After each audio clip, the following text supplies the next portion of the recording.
नाशिक जिल्हा कायद्याचा बालेकिल्ला म्हणणाऱ्या पोलिसांना आव्हान। आरोपीला सोडण्यासाठी पोलीस ठाण्यातच गोंधळ, तो देखील चक्क महिला पोलिसाचा। सावकारीतून छळणाऱ्या पती कैलास मैतच्या सुटकेसाठी ग्रामीण महिला पोलिसाचा थेट पोलीस ठाण्यात धिंगाणा चर्चेत। गेले काही दिवस पोलिसांनी गुन्हेगारांविरोधात शहरात मोहीम उघडली आहे। त्याची सर्वत्र चर्चा होऊन गुन्हेगारात धाक निर्माण झाला आहे। यामध्ये एका सावकाराला पोलिसांनी ताब्यात घेतले, त्यावरून चांगलाच गोंधळ झाला। नाशिकचे पोलीस आयुक्त संदीप कर्णिक यांनी राजकीय आणि अन्य गुन्हेगारांविरुद्ध मोहीम उघडली आहे।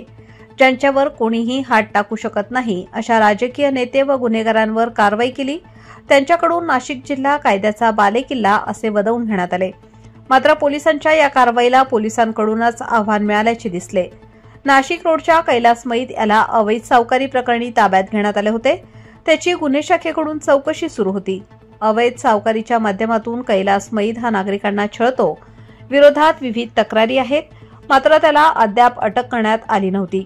त्याच्या विरोधात अवैध सावकारी आणि व्याजाच्या वसुलीसाठी धमकावण्याचे गुन्हे दाखल होते। त्याच्या विरोधात पुण्यात 2 तर उपनगर पोलीस ठाण्यात 4 गुन्हे दाखल आहेत। मात्र मैत याला अद्याप अटक झाली नव्हती। त्यामुळे पोलीस आयुक्तांनी संबंधितांना चांगलेच फैलावर घेतले होते। पोलीस आयुक्त कर्णिक यांनी छापल्यानंतर पोलिसांनी लगेचच मैत याला अटक करण्याची कारवाई केली। मात्र तो पसार झाला। जवळपास 100 किलोमीटर पाठलाग करून सिनेस्टाईल पद्धतीने त्याला ताब्यात घेण्यात आले होते। गुन्हे शाखेकडून त्याची चौकशी सुरू होती।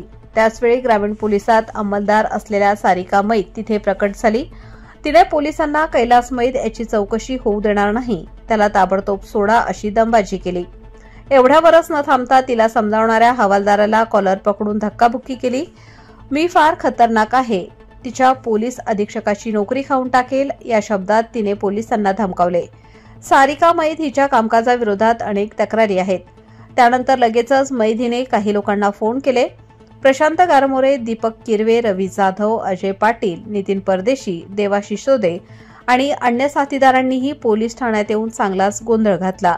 त्यामुळे पोलीसही काही काळ गांगरून गेले होते। आयुक्तांना याची माहिती मिळताच त्यांनी कडक कारवाईच्या सूचना केल्या।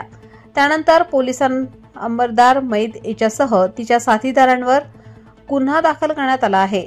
त्याचा अहवाल ग्रामीण पोलिसांना देण्यात येणार आहे। त्यानंतर तिच्यावर निलंबनाची कारवाई होण्याची शक्यता आहे।